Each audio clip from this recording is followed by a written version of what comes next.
Guys, the holy grail of fighting games has eluded me for years because even the price alone was enough to scare off the thriftiest gamer, such as myself. But I have finally bit the bullet, and here it is.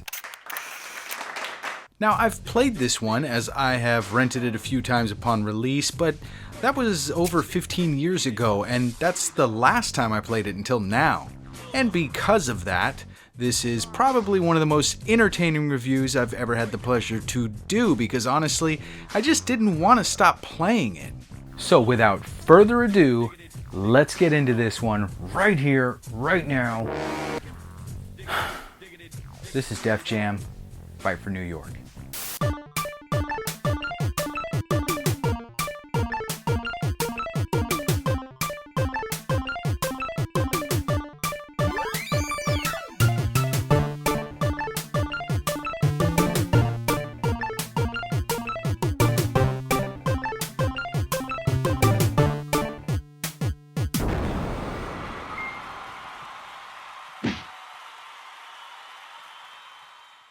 Before we can really talk about the marvel that is Fight for New York, we need to sort of start at the foundation that the game was built on.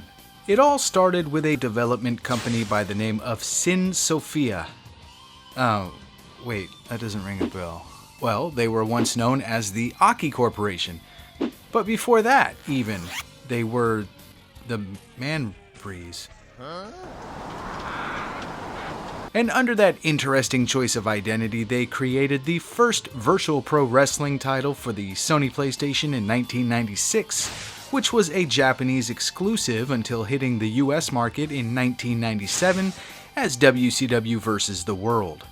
As the Aki Corporation, they would gain notoriety as one of the best wrestling game developers to ever hit the scene, creating such classics as WCW vs. NWO World Tour, WCW NWO Revenge, WWF WrestleMania 2000, WWF No Mercy, and of course the Virtual Pro Wrestling series on the Nintendo 64.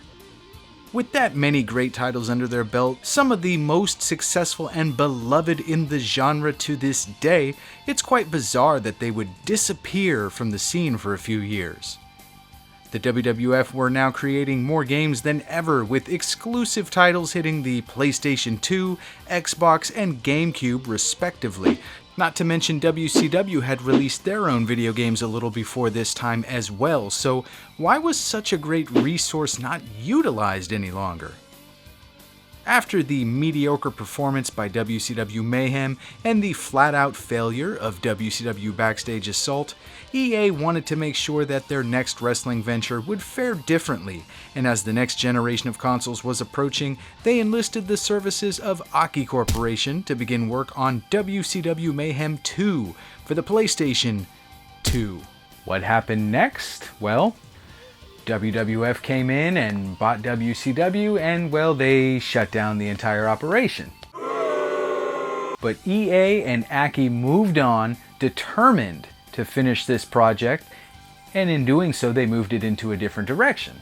After securing a partnership with the record label known as Def Jam Recordings, or Def Jam as most people refer to it, EA would release Def Jam Vendetta in 2003, a wrestling title that mixes in many fighting game elements and features a healthy variety of relevant recording artists from the rap and hip-hop community.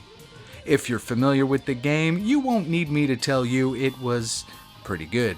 So of course a sequel was ordered up by EA, and Aki came in to work on the next installment in the series, Def Jam Fight for New York.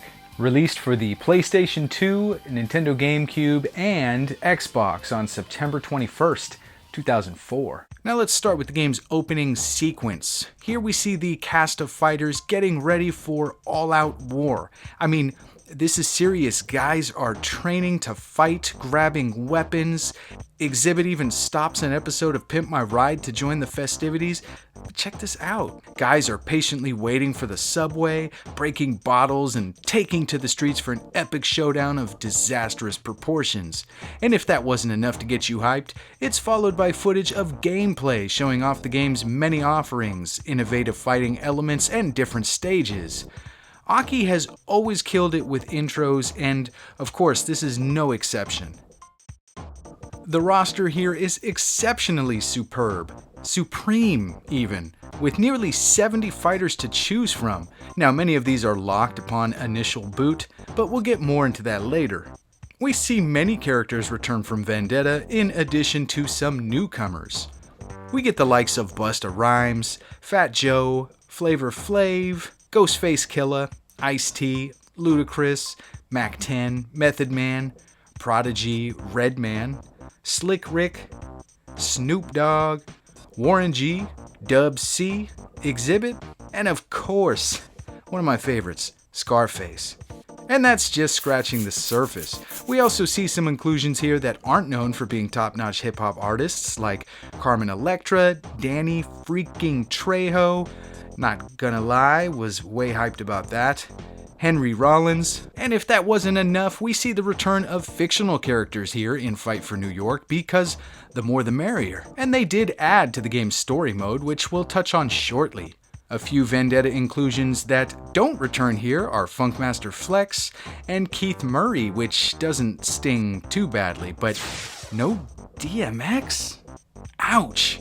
Sadly, he was originally planned to be included here, but due to some legal issues,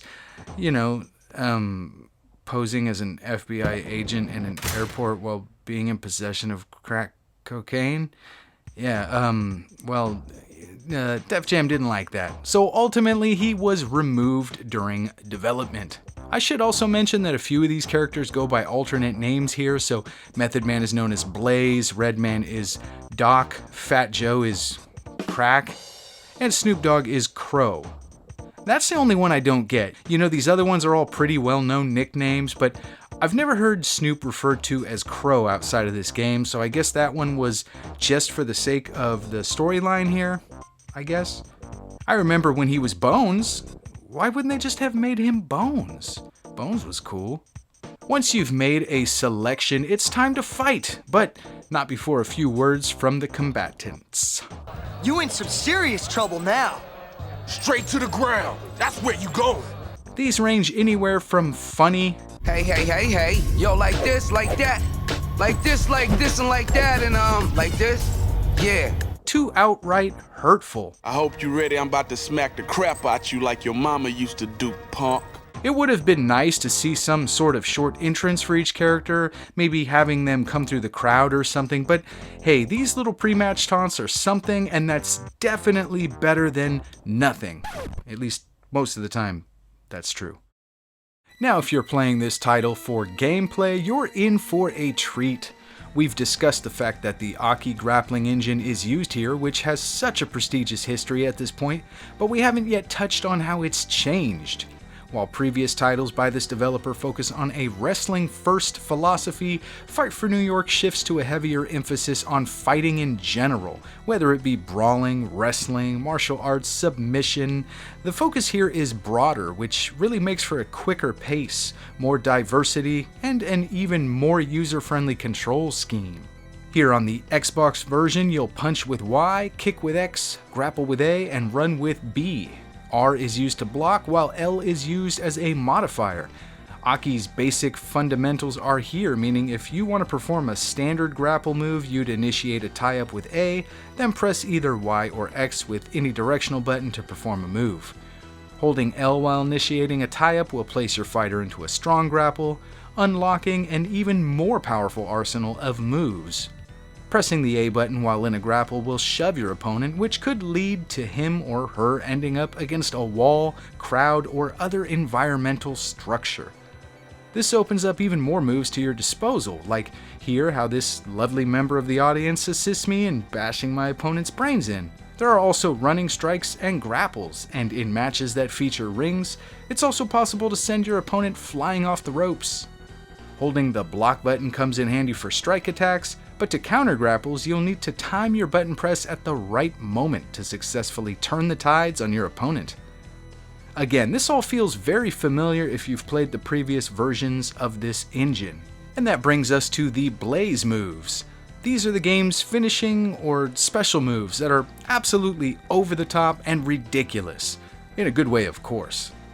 Once your momentum meter is filled by performing moves, taunts, and blocking and/or countering attacks, you'll see this blazing notification appear, at which point you'll need to move the right analog stick to activate it.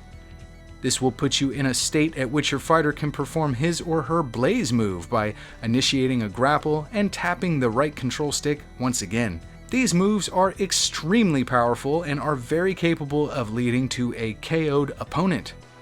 These are addicting and you'll definitely want to see all of them. Let's talk about weapons because Look what I found! There you go! yes, that's because. Pick up weapons with the grapple button and use them by pressing either of the strike buttons. They can't be blocked, which makes them extremely useful, but they can be countered if the timing is right. They're also slower of an attack than the simple hand-to-hand combat, which can lead to, well, damn it. While the art of fighting here has been streamlined, the complexity of the fighting styles is something that cannot be understated. With 5 different styles here, there are advantages and disadvantages based on the individual preferences of the player. For example, the street fighting style offers up a powerful haymaker that has the ability to KO an opponent, but due to its slow speed, it can be riskier to attempt. Those that specialize in kickboxing also have the ability for a striking KO, performed by successfully completing a series of strikes, followed by a powerful kick. Wrestlers have more emphasis on grapples, while submission specialists feature the ability to make an opponent tap out. Fighters who master the arts of martial are quick and agile, but are the weakest of the group, making for a tough KO if you choose to go this route. Again, it's truly up to the player to decide which specialty suits them best based on their level of play and preferences. Oh, and further pulling the emphasis away from this being a wrestling title, matches here can only be determined by either KO or submission, no pinfalls. Overall, in the gameplay department alone, this game shines extremely bright. I mean, there's still a lot more for us to dive into here, but even at just this point, this is probably the most fun I've had in a brawler, whether it be a wrestling game or a fighting game. Everything is super responsive. It's really not frustrating or difficult to learn, but can be difficult to play. But really, I don't know that anything can top this one as far as refinement. You can feel the years of polish that has led to this nearly flawless gameplay. And did I mention it's good? The game boasts many different stages, or venues as they're identified here, as places to partake in these vicious battles. Again, as the game has pushed a little further away from its identity as a wrestling title, we see far less rings of the squared circle here, but it does make an occasional appearance. You'll come across seedy underground fight clubs, bars, a gentleman's establishment, junkyards, and even a subway station. They all come to life very nicely, each possessing their own gritty vibe, interactive environments, and tie into the game's story mode, helping to bring this universe to life. And on that topic, let's touch on attires for a minute, because it's the mid-2000s and it's all about fitted hats, jerseys, tall tees, and oversized jewelry. Most characters are dressed in stereotypical street attire from the time, some more East Coast inspired with stuff like puffy jackets, while some of the West Coast artists sport stuff like dicky suits and flannels. Throw in some camo and tank tops in between and you've got a time machine taking you right back to the 2004 MTV Video Music whatever awards they were. Some of the non-traditional standouts here are guys like Ice-T, who sports an all-black getup with gloves. Kind of reminds me of Denzel's character from Training Day. And Ghostface Killah, who sports a robe with this oversized piece of jewelry clamped to his wrist with a frickin' eagle on it, which I actually remember seeing in a music video back in the day. So this is like legit attire here. As you can see, character models have a bit of a cartoonish look to them, almost over-exaggerated, but not to the point of looking ridiculous. The already big pieces of jewelry are even bigger, muscles are more inflated and defined, yet faces are realistic enough to clearly identify each and every individual. I can also really appreciate how, as the match progresses, your fighter will start to show his battle scars in the form of bruises and blood spatter. It's a perfect blend of fantasy and reality, which really complements the game's tone, as well as the over-the-top gameplay. Gameplay of which I should add is animated perfectly for what they were trying to accomplish. Moves all flow at a slightly accelerated pace, but still retain a somewhat realistic approach to them. Okay, well, I mean, obviously not that. Yeah, or that one. But yeah, overall I'd say a lot of these animations look good enough to slide right into a traditional wrestling title from the era. And if you were a fan of the previous Aki titles, you'll probably recognize a lot of these animations, which have been carried over, like right here. This is Kane's Chokeslam. Yeah. Okay, so it looks good, right? But how does it hold up in the sound department? It should, right? I mean, Jesus, it's got the name Def Jam on the cover of the box. And because of this, you can bet that there is heavy emphasis on the game's soundtrack, with tracks by Freeway, Public Enemy, Method Man, Redman, Joe Budden, LL Cool J, Busta Rhymes, Exhibit, Ice-T, Outkast, and many more. This one has something for everybody. Well, that is if everybody likes rap, which I'm pretty sure everybody does not, but if you like yourself some mid-2000s hip-hop, this one should satiate your musical appetite. Other sounds like punches, kicks, crowds, slams, and weapons are also all top-notch here. And it definitely doesn't hurt that each and every character is fully voiced, as this helps add another dimension that draws us fans deeper into the product. What's the matter? Cat got your tongue? And you're probably asking, but hey, what about game modes? Well, yeah, if the standard one-on-one matches weren't enough, then the other options here should excite those with even the lowest of interest in these types of games. Because to be completely honest, this game is just outright lunacy. So yeah, outside of the one-on-one, we see 2 versus 2. This is of the last man standing variety, so both opponents must be eliminated for the win. Free-for-all, where 3 or 4 players battle it out to declare their supremacy. The cage match, this one takes the crowd element out of the fight but adds in a solid steel structure which can be utilized to obliterate your opponent.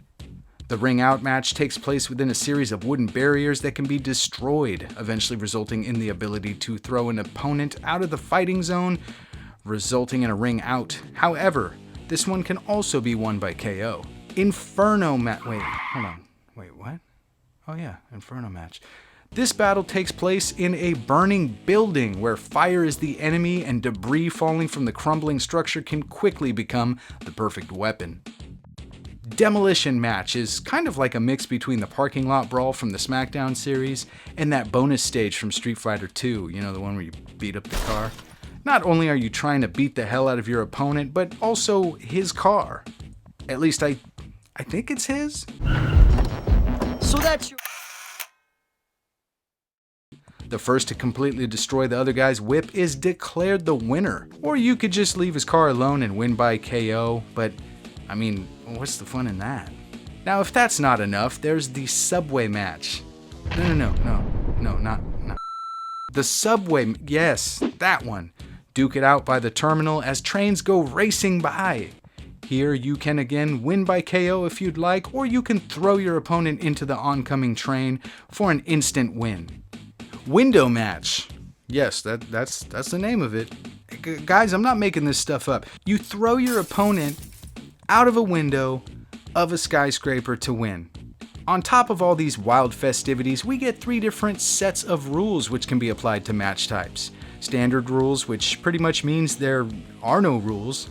Favorite, a point system matchup based on specific moves and achievements where the player with the highest score wins. And no submissions, which doesn't allow submissions. And now let's talk about the game's story mode.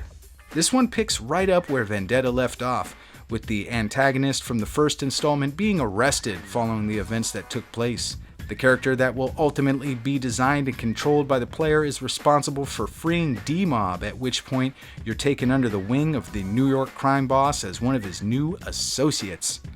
The story immediately flips the script because if you remember, Vendetta had you fighting against D-Mob and his faction of fighters. But wait, remember how I mentioned the creation aspect of this character? That's right, Fight for New York has included a new feature that's not seen in the previous title, and that's the ability to create your own fighter from the ground up. And the options here are plentiful to say the least. After you create your basic appearance, you can select from many different hairstyles, clothing options, tattoos, and even jewelry from Jacob the Jeweler. Remember that dude? He was like the hottest thing in bling during this time. And you can actually select him as a playable character. That's right, you better buy my diamonds. You can also adjust your appearance as the story mode progresses, so you can look like Conan 1 minute and Coolio the next. Or,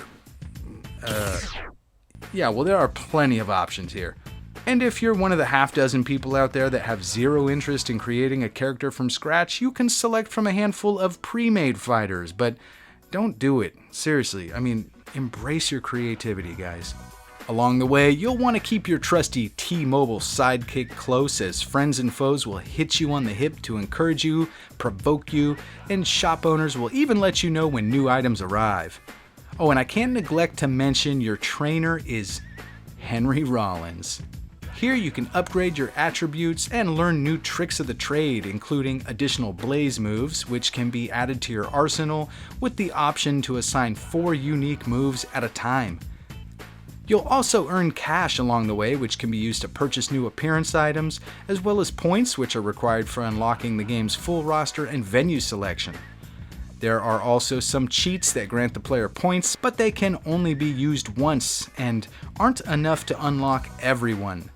And the story mode features lots of cutscenes and dialogue, with really good voice acting work and an engaging plot that sees the main character cross paths with the new baddie of the game, Crow. No. Crow. Okay, that's not quite the... Crow, who was once a trusted member of D-Mob's team before disagreements led to his departure. And of course, now he's got some sort of chip on his shoulder and he's out to take over the streets of New York. There are plenty of plot twists along the way that keep things interesting all the way through, and the addition of so many high-caliber pop culture figures from the time really adds a level of credibility and a lot of depth here. It just feels like the hip-hop equivalent of the Expendables in a video game form, and I guess really it kind of is. Either way, this mode is worth the hype, and you'll most likely want to play through it more than once. And there you have it. One of the best Aki titles of all time, and that's saying a lot. I mean, look at the catalog. And this one holds up very well. It feels timeless as far as gameplay goes. It's a title that you can pick up and play to kill 10 minutes or 2 hours. It's really universal in that sense. Even with all the jam-packedness this game has to offer, there was some content that didn't make it to the final version. Long Beach rap artist Corrupt was planned to be included on the roster along with DMX, as we mentioned, and LL Cool J. There were also some venues that didn't make it to the final cut, as well as songs by Tupac, David Banner, and DMX. Oh, and the survival mode from Vendetta was also set to return here, but for one reason or another, it was abandoned. With this one hitting 3 different consoles, you might ask, which is the definitive version? I guess that's mostly going to be perspective-based, meaning opinions will vary, but I will say that the version we're looking at here for the Xbox supports 480p and has the shortest of the load times. Not to mention, it's always nice to have a built-in hard drive because, damn those memory cards, it seems they're always full. The PS2 version has the same amount of content but longer load times and is more expensive than the Xbox version. And also more expensive, for reasons I don't understand, is the GameCube version, which suffers from some slowdown, as well as some missing content like a smaller soundtrack, only one voice option to choose from for your fighter in the Create mode, and certain special graphical effects being removed. Regardless, the price is high for all 3 options. And this one isn't a victim of post-pandemic retro game price spikes. This one has always been expensive for many years. It's the reason I'm just now getting my hands on it. There was also a PSP release in 2006 titled Def Jam Fight for New York: The Takeover. This one features new moves and venues, but some features, such as the fully voiced cutscenes for the story mode, were removed. Nevertheless, this one is supposed to be quite the experience as well, though I have not had the pleasure. There was a third game in the franchise that many fans despise, and I know I'll probably get some flack for this, but I kind of enjoyed it. I'm not proud of that, but I did. I actually liked Icon. Now, it's definitely not on the level of the first two titles. It's nowhere near that, but I enjoyed it for what it was. And on that note, I have finally covered Def Jam Fight for New York, a game review that many have been waiting for quite some time, some of you years. So thank you for being patient, and of course thank you for watching the video. And now I can retire and drift off into the sunset. But I won't, don't worry. I've got plenty of stuff to review. I've got some wrestling game reviews coming up. Things have just been a little dodgy, but I'm back at it, and we're going to keep going. So again, thanks for watching. Stay tuned. More stuff. Other time. Blah, blah, blah. Have a good night. Bye.